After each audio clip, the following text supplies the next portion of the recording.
Bismillahirrahmanirrahim. Assalamualaikum warahmatullahi wabarakatuh.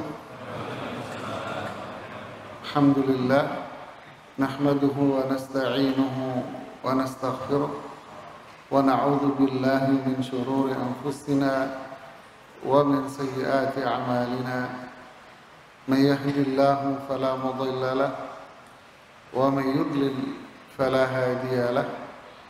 أشهد أن لا إله إلا الله وأشهد أن محمدا عبده ورسوله لا نبي بعده أما بعد. Para jemaah sekalian, alhamdulillah Allah pertemukan kita di tempat yang mulia ini dalam acara yang mulia. Semoga Allah Subhanahu wa taala mencurahkan kemuliaannya kepada kita semuanya, memberikan hidayahnya, rahmatnya kepada kita semuanya berupa ilmu yang bermanfaat yang menjadi cahaya tuntunan kita dalam kehidupan kita. Semoga Allah jadikan kita semua menjadi hamba Allah yang beriman, hamba Allah yang disayang, hamba Allah yang diridai, hatta atana al-yaqin, sampai kehidupan ini berakhir pada diri kita semua dengan kematian yang husnul khatimah. Para jemaah sekalian, bahasan kita di sore ini, malam dan besok pagi seputar masalah kiat dan kunci sukses bahagia.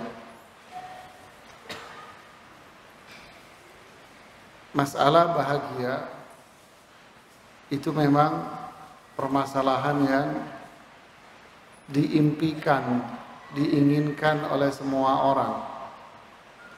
Bukan hanya sekedar umat ini saja, tetapi dari umat zaman dulu,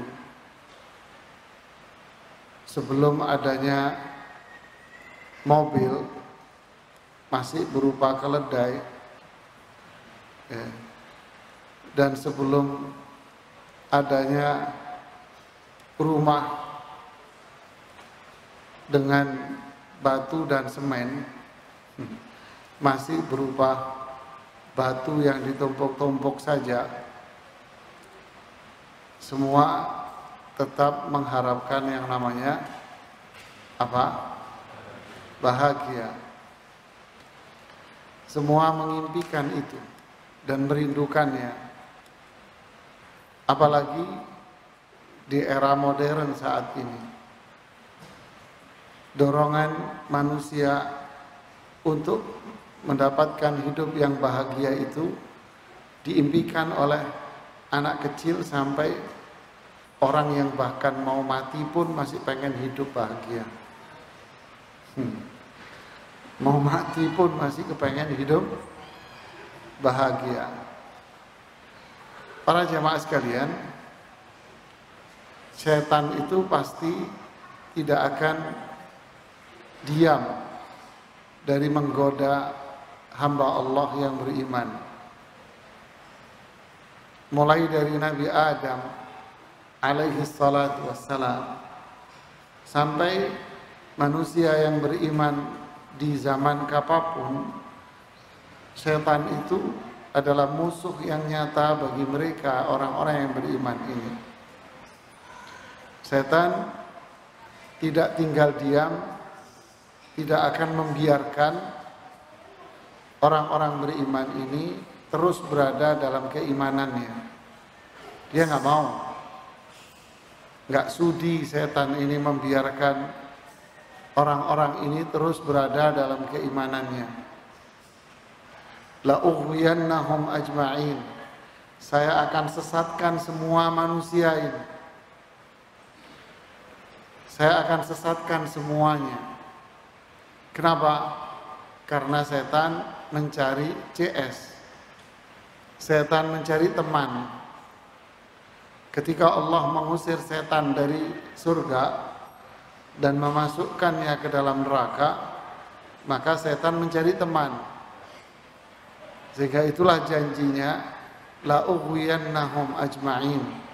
Saya akan ganggu mereka semua. Saya akan sesatkan mereka semua dari jalan yang lurus. Saya bikin mereka tersesat dari jalan yang lurus. Saya bikin mereka kufur kepada Allah Subhanahu wa ta'ala. Saya bikin mereka jauh dari keimanan dan Islam. Saya bikin mereka bukan lagi menjadi hamba Allah, tapi saya akan buat mereka menjadi hamba-hamba setan. Itulah janji dia.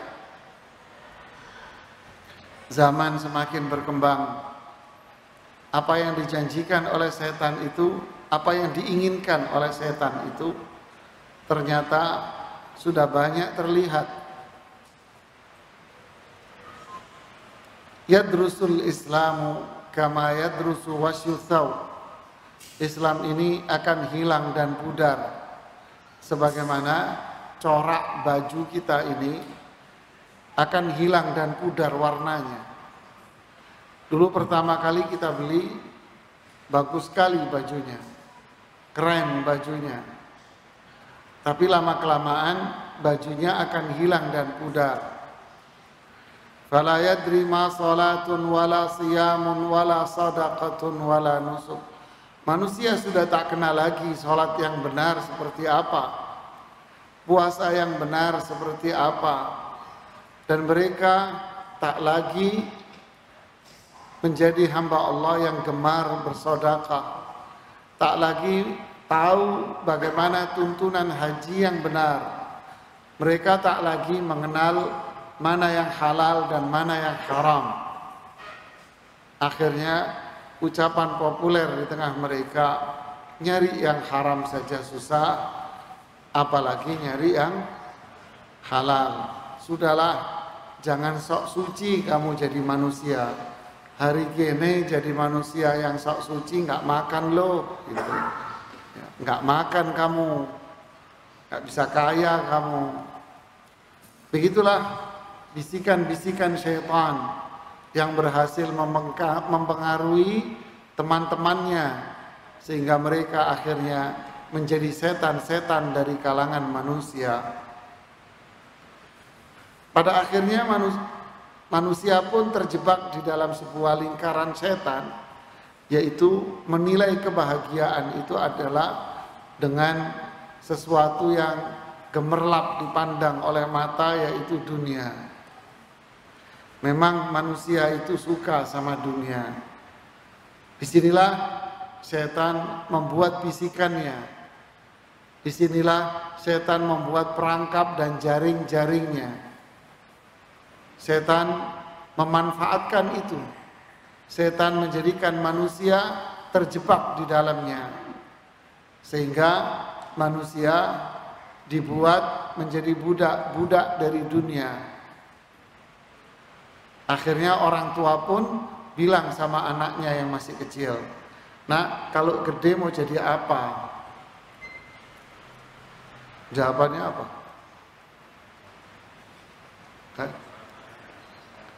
Apa? Inti kan bilang sama anak inti, "Kamu gede mau jadi apa?" Jawabannya apa anakmu? Yang pengen diharapkan oleh orang tuanya apa? Hah? Jadi dokter, pengusaha, jadi ini. Yang disebutkan apa? Duniawi. Jawaban orang tuanya apa? Anak pintar. Kalau anak yang jawab, "Aku pengen jadi ustadz." "Oh itu iya, nanti aja, ada yang lebih penting." Gak terima orang tuanya. Gak mau orang tuanya nerimanya. Pengennya anaknya itu, lupakan saya jemaah. Pengennya orang tuanya apa? Anaknya menguasai dunia. Gara-gara ente lupa nama saya.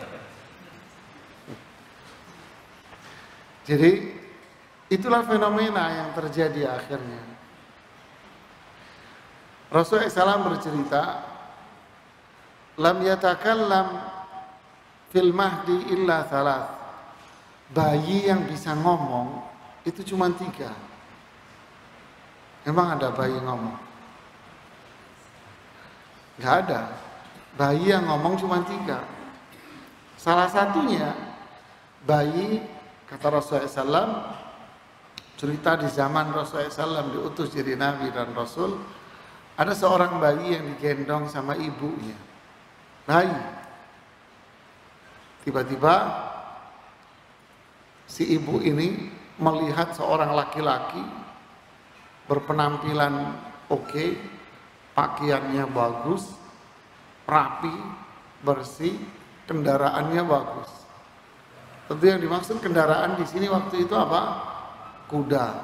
Kudanya kuda, bukan kuda andong jamaah. Kuda perang, gagah. Sang ibu bilang apa? Semoga anakku kalau gede jadi dia, kayak dia. Kan gitu kan? Semoga anakku kalau gede jadi kayak dia. Padahal ini cerita kapan? Sebelum Muhammad bin Abdullah jadi Nabi dan Rasul, zaman Israel ini ceritanya. Tapi sepertinya penyakit jahiliyah dulu masih apa? Sampai sekarang. Kalau ngeliat orang sukses, dona, nah, lele, wele wes gede, kayak ngono le, ya coba bapak mulai, naik peda ontel, mulai biyen lele, kan gitu kan? Kayak gede ngono le, tadi uang le, iya, tadi uang le, jadi orang, ojo kayak bapakmu le, oh tadi orang tadi uang le. Terus bapaknya jadi apa? Bapaknya gak jadi orang katanya. Biar kamu jadi orang. Lah selama ini jadi apa? Terus dia inna lillahi wa inna ilaihi raji'un. Lalu si bayi ini ngomong, semoga Allah tidak menjadikan aku seperti dia. Bayinya ngomong. Lalu berikutnya si ibu ini melihat seorang perempuan yang diseret-seret oleh orang kampung dan dipukuli oleh orang sekampung. Lalu si ibu ini bilang, semoga anakku nggak kayak dia. Lalu si bayi ngomong lagi. Ngomongnya apa? Semoga Allah jadikan aku seperti perempuan yang digebukin orang ini. Bingung. Makne bingung jemaah. Bingung ini ibunya ini. Akhirnya suatu hari sudah lewat, sang ibu nanya, nak kenapa waktu itu kamu mengatakan demikian dan demikian? Sang anak jawab, makne gitu ya. Ini kan cerita zaman dulu, makne, mbokne gitu kan ya. Laki-laki yang Anda lihat keren, rapi, kendaraannya mewah, itu adalah laki-laki yang tidak pernah taat sama Allah. Makanya saya berdoa, semoga Allah jadikan aku tidak seperti dia. Adapun perempuan yang digebukin orang sekampung itu adalah wanita mulia, cuman dia dituduh berbuat kejahatan. Makanya aku bilang, jadikan aku kayak dia, wanita yang mulia. Zaman sekarang gimana? Ya itu tadi, lele jadi kayak bapakmu lele, jangan kayak jadi bapakmu gini. Jadi menganggap kebahagiaan itu adalah materi dan dunia. Menganggap orang sukses itu ketika dia sudah punya rumah mewah, bagus, punya mobil. Kata bapak-bapak pensiunan, Pak, gimana anaknya? Alhamdulillah Pak, anak saya sudah jadi orang. Itu sudah punya rumah sendiri. Kemarin yang itu sudah beli mobil. Yang kecil Belum Pak, belum jadi orang. Melungsungi rupanya Pak, tahu melungsungi ya? Mengelupas rupanya kayak ulet gitu ya. Astagfirullahaladzim. Inilah yang jadi bahasan kita jemaah. Apa sih kunci bahagia itu?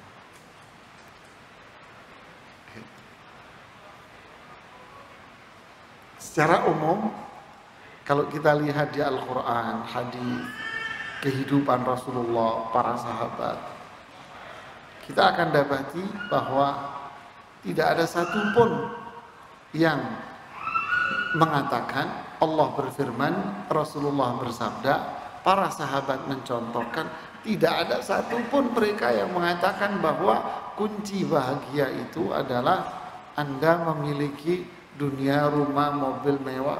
Enggak ada. Enggak ada satupun yang mengatakan demikian. Memang Rasulullah SAW pernah mengatakan ada 4 bentuk kebahagiaan seseorang. Mau hadis ini sahih. Rumah yang nyaman, kendaraan yang nyaman, tetangga yang baik, istri yang salihah. Memang benar Rasulullah bersabda ini. Rumah yang nyaman. Tapi yang rumah yang nyaman itu yang mana? Apakah artinya rumah nyaman itu adalah rumah Anda mewah, gede, rumah sendiri? Nah, Anda memiliki rumah yang sederhana, tapi rumah Anda sendiri. Coba lihat rumah Rasulullah Sallallahu Alaihi Wasallam, berapa ukurannya? Kecil sekali. Rumah para sahabat seberapa besar? Ya kalau zaman sekarang mungkin tidak dikatakan sebagai rumah lagi. Tapi kalau zaman sekarang dikatakan sebagai apa? Kamar. Kamarnya pun kamar yang kecil sekali jemaah. Tapi zaman itu disebut sebagai apa? Rumah. Ketika ada seorang sahabat yang merenovasi rumah, ditegur sama Rasulullah SAW. Jangan sampai kamu terlupakan. Gara-gara rumahmu yang bagus kamu renovasi, kamu lupa sama Allah. Jadi tidak ada satupun ayat Quran, hadis, sahabat yang menyatakan bahwa dunia ini adalah kunci bahagia kita. Tidak ada jemaah.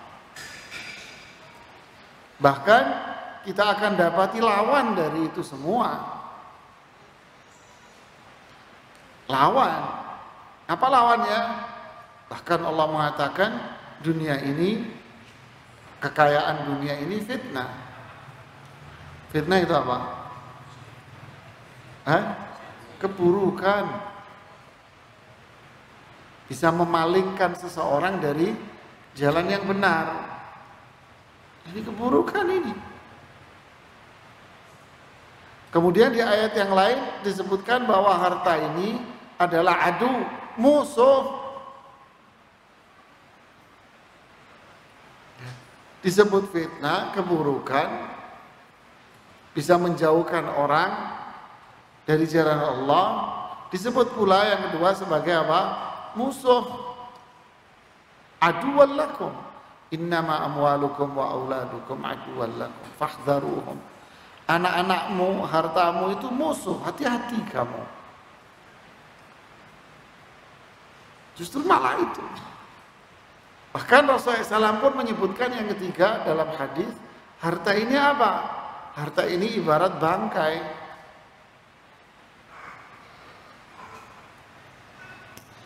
Jadi berebut kekayaan berarti rebutan apa? Bangkai.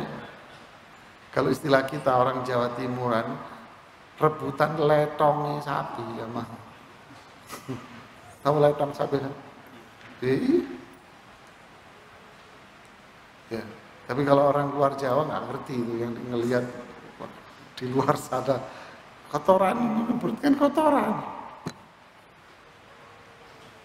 Justru ini yang disebutkan.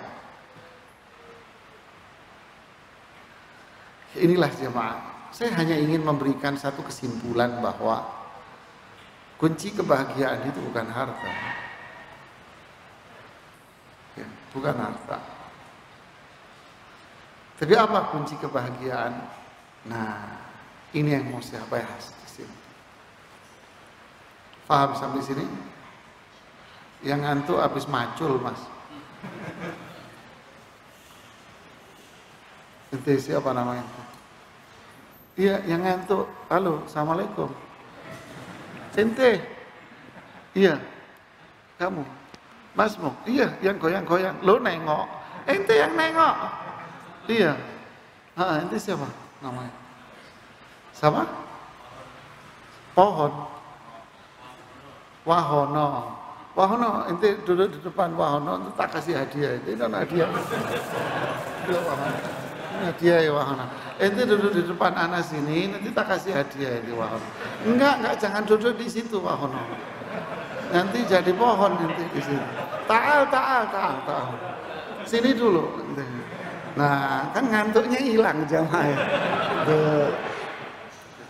Iya, hilang ngantuk Oke, ngantuk tak suruh duduk di depan.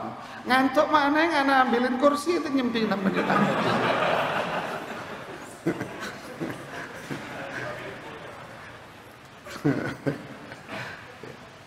Barakallahu fiik. Terus jangan duduk di belakang begitu, itu yang pakai masker merah ngapain duduk di pojokan akhirnya ini. Mas sini lo duduk, saya nggak nagih utang, tahu. Duduk sini Mas. Oh iya, tak kasih hadiah sini. Hadiah oke, hadiah oke Mas. Ini Mas duduk depan. Nah. Duduk di pojokan, nyender Pak merem. Pak duduk sini Pak. Nah, hop.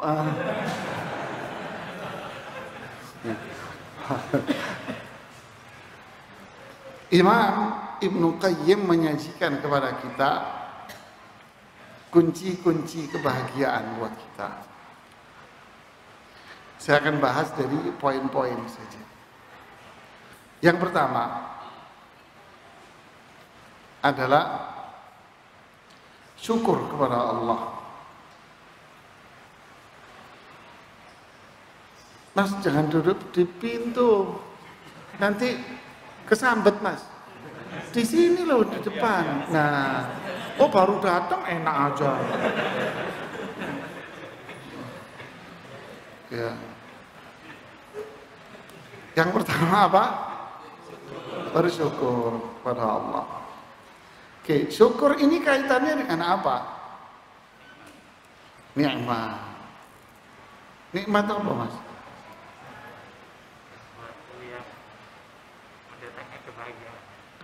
Sesuatu yang nikmat. Tapi ini bener buat hadiah nggak nyimpan itu? Tak bagi-bagi. Kontal, nggak tahu anak empuk-empuk ini apa duit apa nggak tahu. Jadi yang pertama apa? Syukur kepada Allah. Syukur ini adalah lem jemaah. Lemnya apa? Kok lem? Ya, pengikat lem. Lemnya apa? Nikmat. Apa nikmat itu? Ya banyak. Fa in ta'uddu ni'matallahi la tuhsuha. Kalau kalian ingin menghitung-hitung nikmat Allah, nggak bisa kalian hitung. Nggak bisa jemaah. Kalau masuk ICU bayar mahal ya. Bayar apa? Oksigen. Larang Mas oksigen bayar. Detak jantungnya turun. Untuk menaikkan detak jantungnya larang bayar. Apa Allah kasih kita bayar oksigen ini? Hah? Enggak. Kalau suruh bayar berapa gitu cuma? Syaraf yang ada di tubuh kita ini nggak tahu ada berapa juta, mungkin miliar syaraf kali. Coba satu aja syarafnya itu putus, mencong gitu coba, miring coba. Jadi nikmat ini diikat dengan apa? Lemnya syukur. Kalau kita bersyukur, berarti nikmatnya semakin nempel, ngikat. Bahkan Allah memberikan janji lagi, la azidannakum.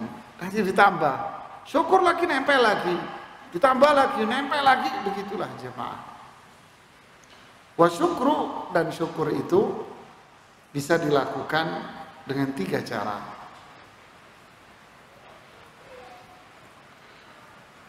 Syukur dengan lisan, syukur sama lisan jemaah. Apa syukur dengan lisan itu?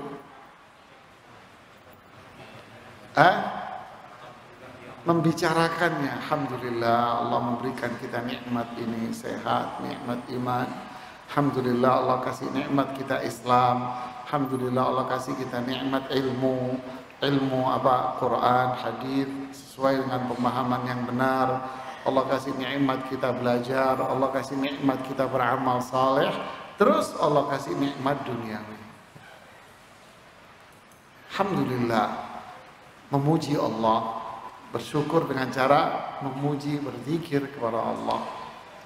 Yang kedua, nikmat dengan anggota tubuh kita. Dengan cara apa?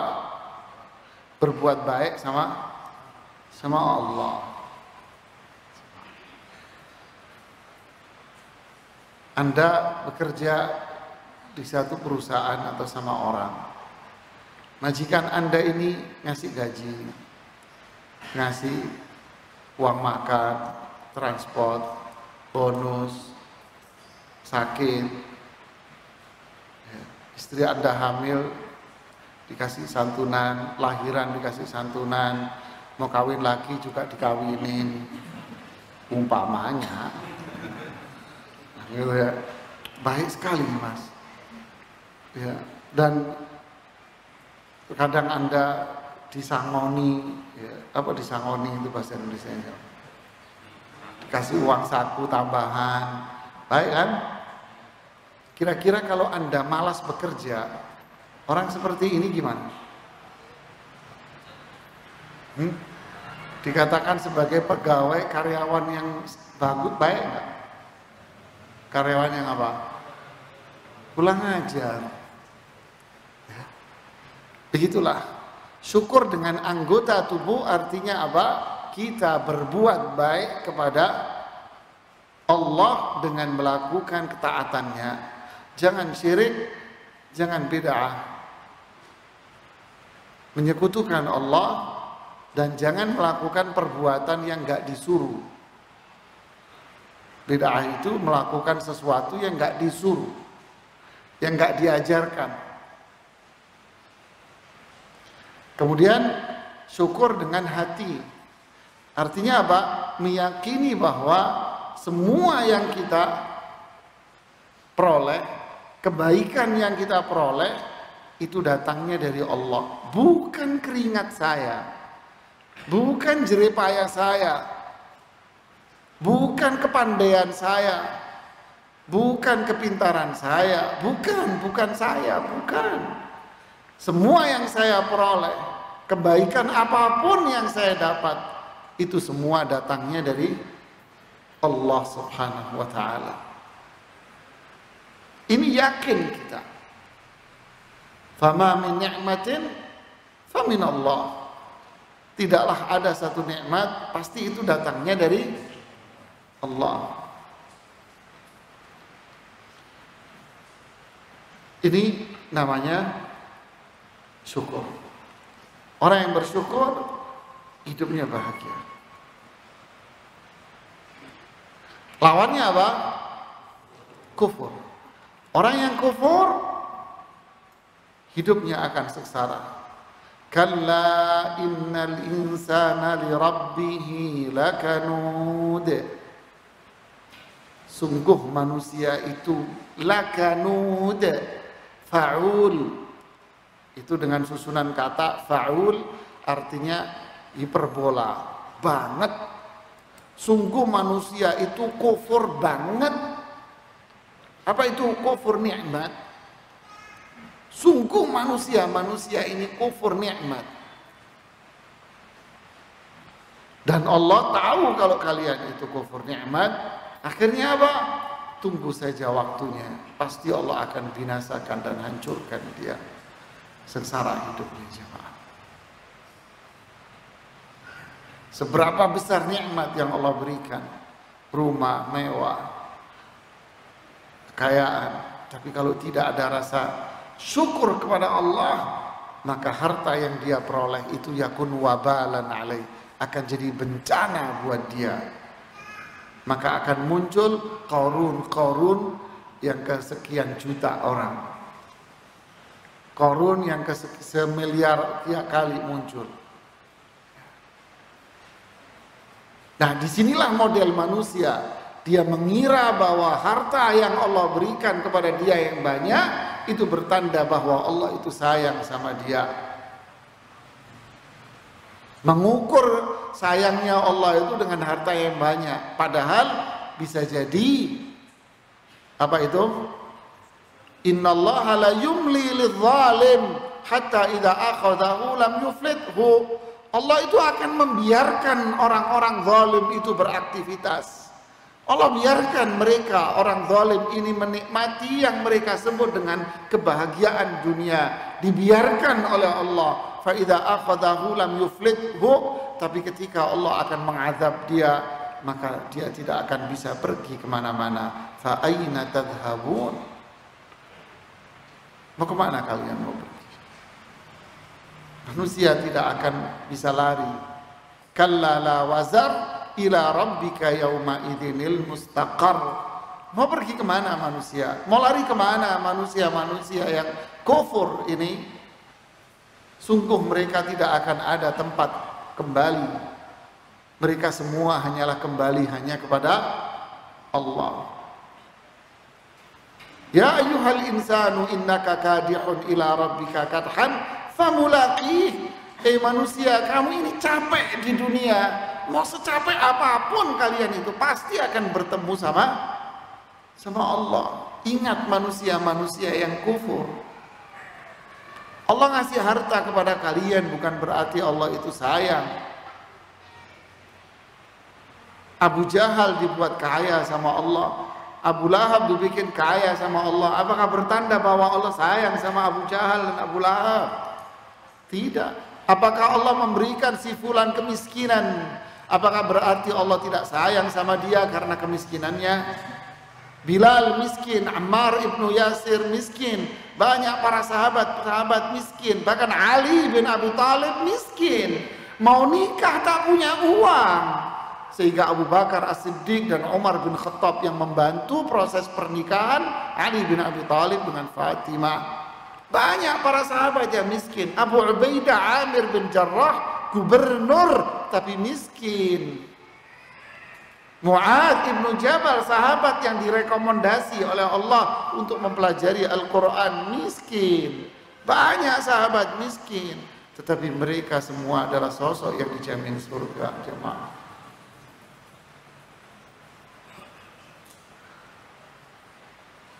Ukurannya adalah seberapa besar kita ini bersyukur sama Allah. Zikir kita, ibadah kita sesuai dengan sunnah Rasulullah SAW. Keyakinan bahwa apapun yang saya peroleh itu Allah yang ngasih. Saya cuma usaha, semuanya Allah yang ngasih. Inilah syukur jemaah. Nikmat. Yang kedua, kunci bahagia yang kedua. Apa itu? Sabar. Sabar kaitannya dengan apa? Ujian. Berarti kalau kita lihat 1 sama 2, manusia ini tak luput dari apa? Nikmat atau musibah. Bukan atau ya, nikmat dan musibah mesti. Nikmat Allah berikan kepada kita banyak, dan Allah juga memberikan kepada kita apa?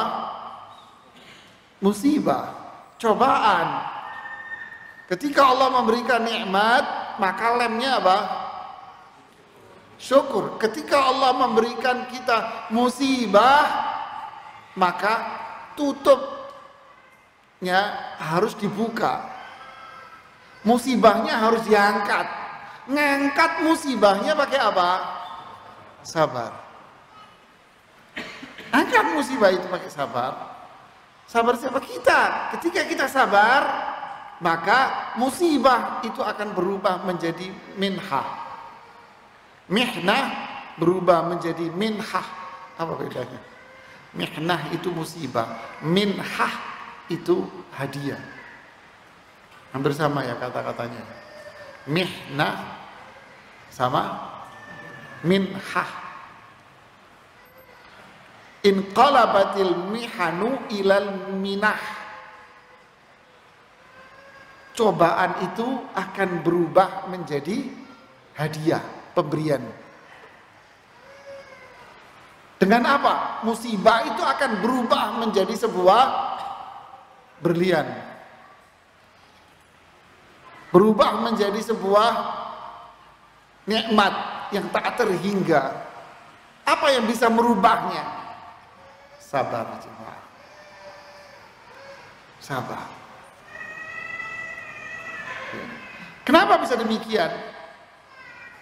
Imam Ibnu Qayyim menjelaskan, karena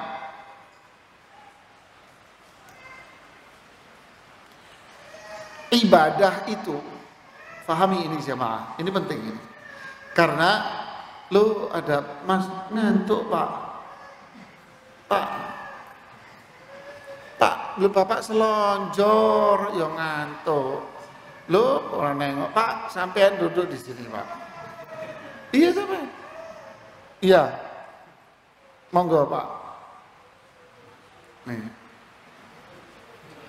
Lu selonjoran ya enak ta Pak, semriwing di bawah AC. Nah, mboten anu maju. Saya mau ngomong pakai bahasa Jawa halus tapi gak bisa aja, Pak. Insya Allah. Oh, hadiah buat orang yang ngantuk hari ini. Iya. Bapak ngantuk tak kasih hadiah, Pak. Bukan yang bisa jawab, hadiah buat yang ngantuk. Ayo silakan yang mau ngantuk. Siapa yang mau ngantuk? Oh, di pojokan lagi. Yang kita tadi kita larang duduk di pojokan, Bapak duduk di pojokan. Pak pindah depan, Pak. Pojokan semriwing angin ini, Pak.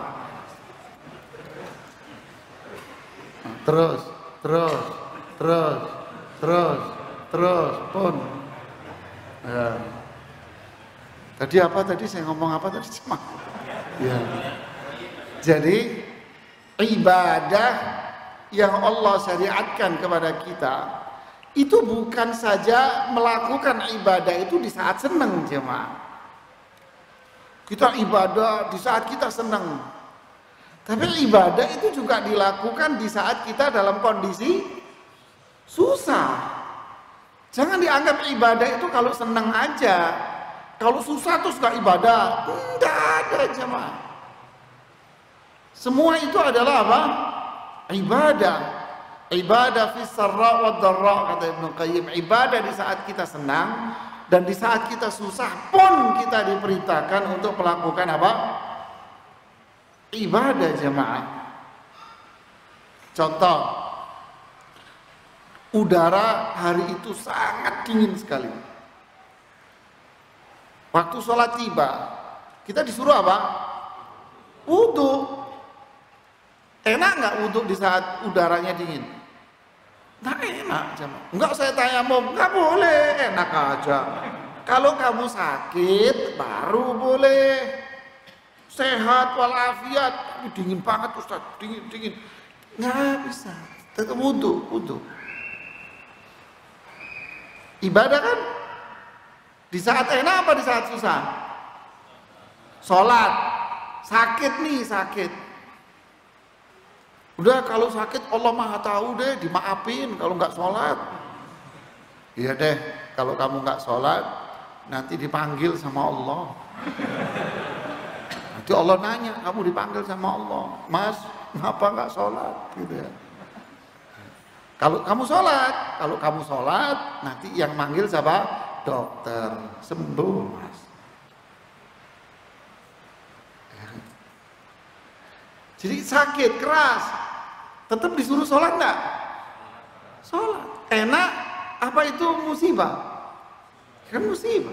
Di saat perang berkecamuk, perang nih berkecamuk, face to face, wajah bertemu wajah, disuruh sholat nggak?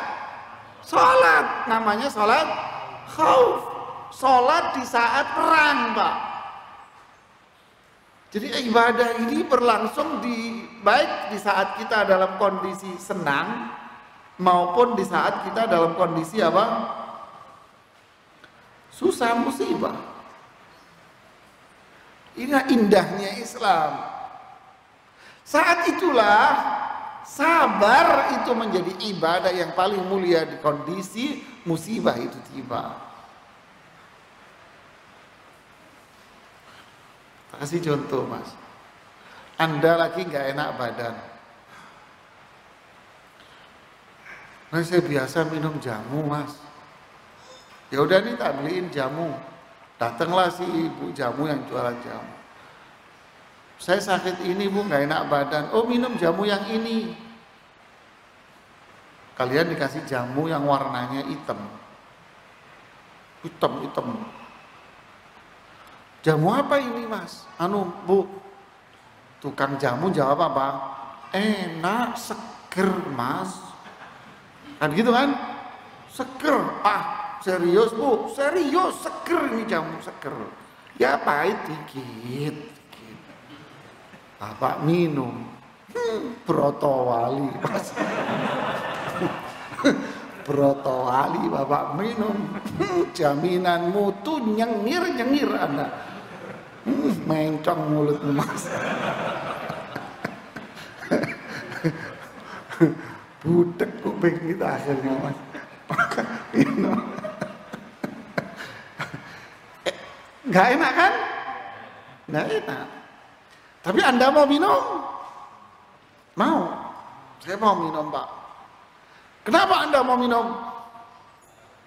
Saya mau sembuh. Pahit Anda sabar, Anda mau minum, saya minum. Diikat itu. Subhanallah. Kita mau melakukannya. Sudah mau minum. Itu menyengir-nyengir gak karu-karuan. Kenapa kita mau minum? Karena kita tahu di balik ibadah yang sulit ini, di balik itu ada apa? Ada kebahagiaan. Ada satu teman, dia kena penyakit di tulang. Penyakitnya itu sakitnya di tulang. Dokter ahli tulang mengatakan, saya harus suntik di tulang. Tulangnya disuntik jemaah. Sakit dikit ya, sabar kata dokter. Sakit dikit. Itu Ustadz sambil menyengir-nyengir dia. Itu kalau Anda nggak kepengen sembuh, gue tendang itu katanya. Saya tendang itu dokternya. Kenapa? Wih sakitnya. Tapi dia sabar, dia tahan. Jadi ketika kita musibah, jangan ngeluh. Kata Imam Ibnu Qayyim apa? Jangan ngedumel. Jangan ngeluh. Hati kita jangan ngeluh, mulut kita jangan ngeluh, jangan melakukan perbuatan-perbuatan yang dilarang. Terus apa? Ya sudah, jangan ngeluh. Apalagi sampai tingkatan ridho, nerima dengan lapang dada. Wah, ini musibah akan berubah menjadi nikmat, kemuliaan. Akhirnya di mata orang yang seperti ini tidak ada istilah musibah di kamusnya. Semua yang menimpa dirinya itu baik. Ajaban li amril mu'min, inna amrahu kullahu khair. Mengagumkan, menakjubkan, luar biasa, hebat apa yang menimpa orang beriman. semua yang menimpa dirinya itu baik. Kalau dia mendapatkan kebaikan, dia syukur tambah banyak. Kalau dia mendapatkan musibah, sabar dia. Jadi semua yang menimpa dirinya itu baik. Nggak ada yang buruk di mata dia. Sakit nih, sakit. Ditanya sama temannya, "Kang, sakit apa, Kang? Sakit apa?" Alhamdulillah, alhamdulillah. Sakit dia tapi bilang apa? Alhamdulillah. Anaknya meninggal, Mas. Iya, anak saya umur 3 tahun, 4 tahun, lucu-lucunya meninggal, Mas. Dia jawab apa? Alhamdulillah. Inna lillahi wa inna ilaihi raji'un. Ini tingkatan sabar tinggi, Mas. Jadi kalau ada teman bapak yang sakit, diopnam di rumah sakit, samperin, dijenguk, dapat pahala. Nanti di depan dia bilang apa? Mas, alhamdulillah. Itu teh yang di meja sebelah disiram ke muka bapak langsung. Kenapa? Karena dia belum ngaji. Dia nggak tahu kalau di saat musibah ngomong alhamdulillah, itu musibah akan berubah menjadi nikmat. Dia nggak paham dia. Tapi kalau yang sudah paham, alhamdulillah. Kata Aisyah radhiyallahu taala anha, Rasulullah SAW kalau mendapatkan nikmat, beliau bilang apa? Alhamdulillahilladzi bi ni'matihi tatimmus shalihat. Tapi kalau beliau ditimpa musibah, beliau mengucapkan apa? Alhamdulillahi ala kulli hal. Ini sabar, jemaah. Saya sabar, Pak. Sabar. Terus kenapa nangis? Iya, Pak. Pasarku kebakaran, Pak. Katanya sabar, kok ngedumel? Iya sabar.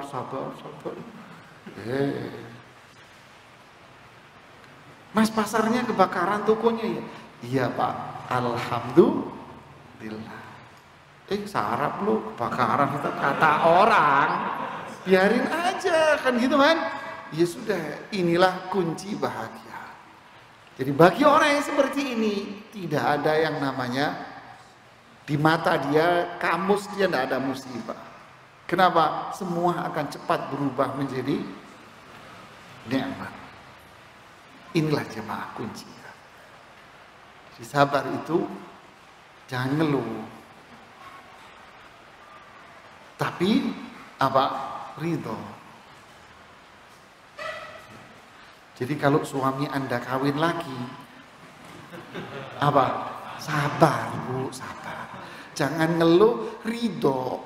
Itu umpama nih, mahal itu contoh doang. Yang ketiga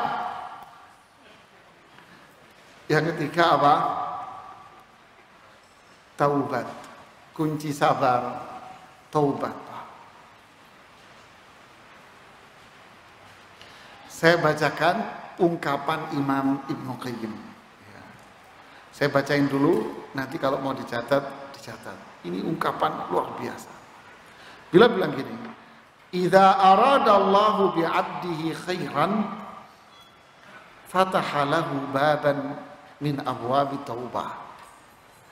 Jika Allah menghendaki kebaikan pada diri seseorang, Allah bukakan pintu taubat buat dia.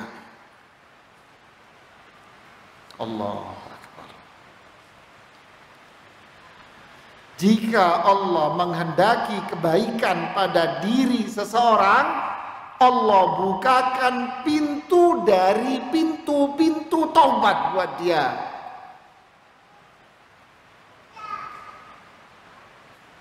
Penyesalan, merasa hina di hadapan Allah,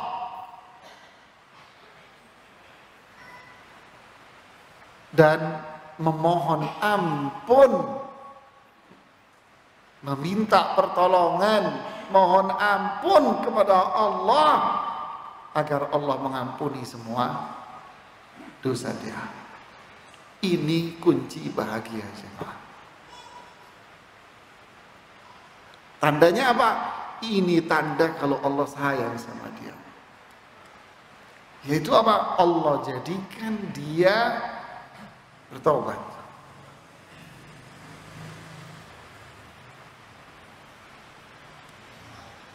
Subhanallah.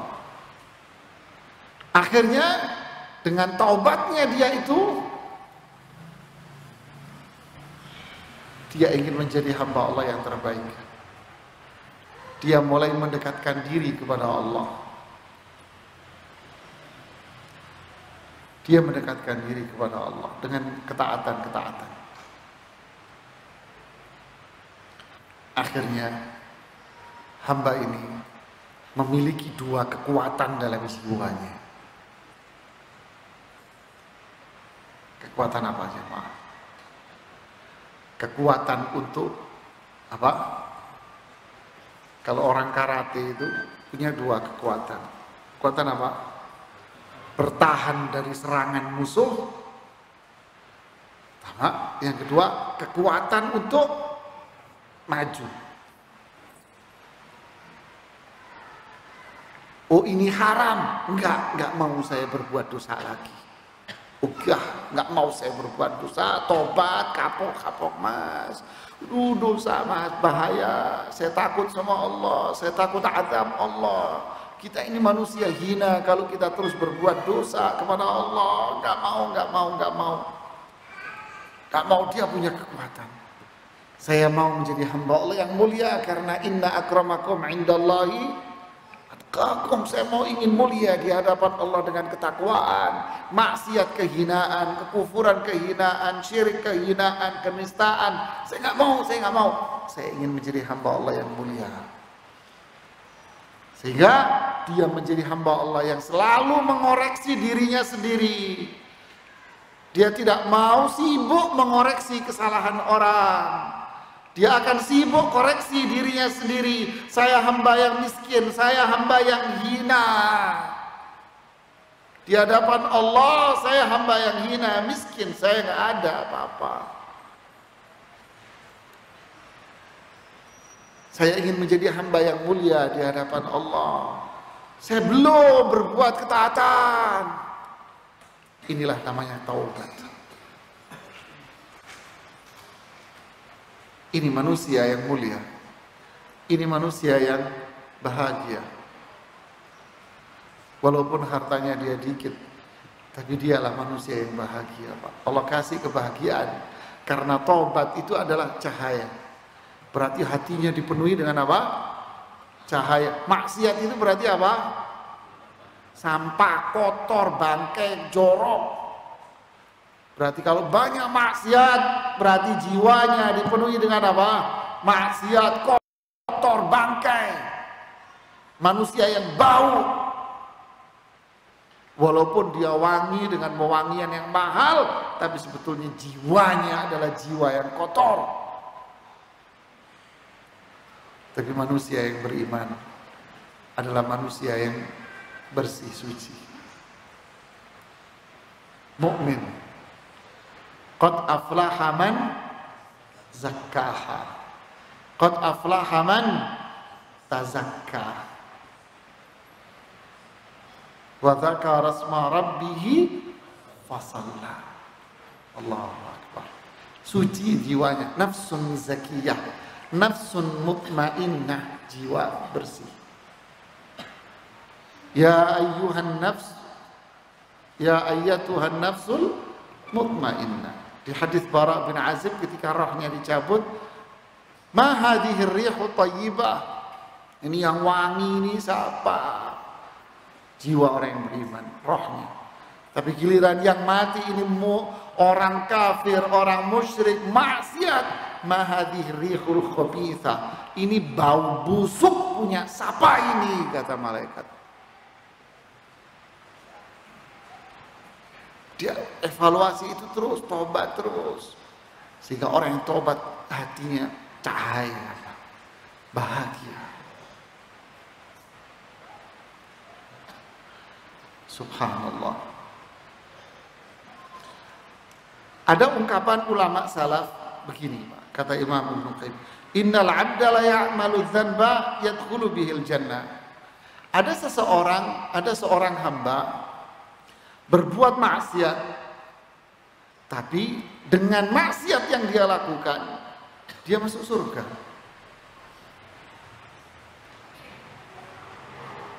Dan ada seorang hamba yang berbuat kebaikan, tapi justru dengan kebaikan yang dia lakukan malah masuk neraka.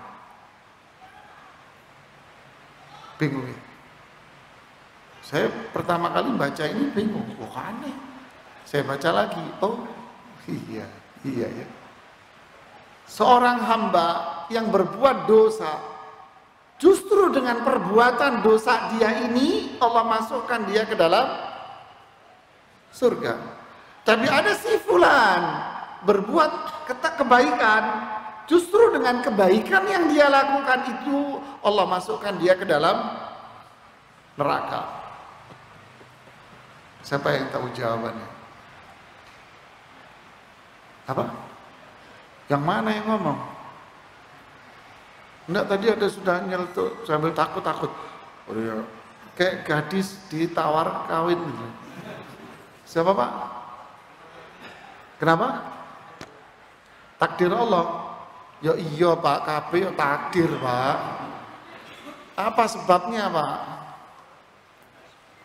Nah itu yang badannya kecil. Ente, ya. Yang berbuat maksiat, dia bertobat setelah bermaksiat, yang melakukan kebaikan hingga riya. Si fulan berbuat dosa, lalu dengan perbuatan dosa yang dia lakukan itu menjadikan dia masuk surga. Kenapa? Karena dia merasa yakin bahwa dosa yang dia lakukan itu kehinaan, berbahaya. Justru dari perbuatan dosa dia itu menjadi langkah dia ke depan menjadi hamba Allah yang mulia, yaitu taubat. Karena dia dosa, dia malah bertobat, terus wafat, masuk surga nggak? Masuk surga. Si fulan berbuat baik, tapi malah masuk neraka. Kenapa? Pak tahu nggak Pak? Saya haji 2 kali Pak. Itu tak kasih hadiah. Mana hadiahnya? Oh ini apa ini?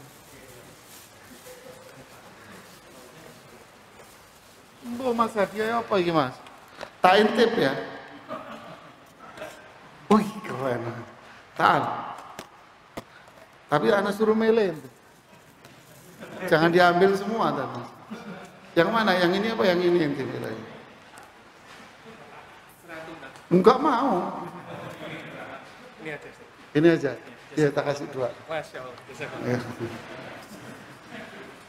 Masih banyak boleh Pak kita habisin. Itu jawabannya. Dia berbuat dosa, kemudian dia sadar bahwa dosa ini kalau saya terusin,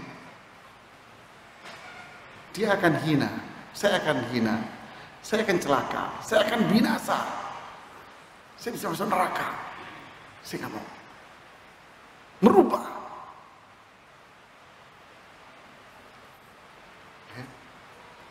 Jadi karena dosanya dia tobat, ya Allah masukkan surga. Ada orang berbuat ketaatan, merasa dirinya sudah apa? Sudah hebat. Saya Pak, alhamdulillah Pak, sholat rajin masjid Pak 5 kali Pak. Sholat tahajud, rajin saya Pak, alhamdulillah saya. Ngaji Quran Pak, one day one juz Pak, sehari 1 juz. Buktinya apa? Nih saya dapat hadiah pin Pak, sehari 1 juz. Di Jakarta ada fenomena itu sekarang. Berhasil ngaji 1 juz, dikasih pin dan ditempel-tempelan di mobilnya. Sukses one day one juice. Waduh, tepel. Sedekah rajin Pak, Jumat sedekah Pak. Alhamdulillah Pak ya. Jadi kalau Allah mengambil nyawa saya ridho Pak. Aduh, ponakan malaikat Jibril ini orang kayaknya. Astaghfirullahaladzim. Ini sahabat Abu Bakar Siddiq, Umar ibn Khattab, Utsman bin Affan, Ali bin Abi Thalib nangis jamaah takut diadab di neraka. Ini seneng, ridho Pak katanya.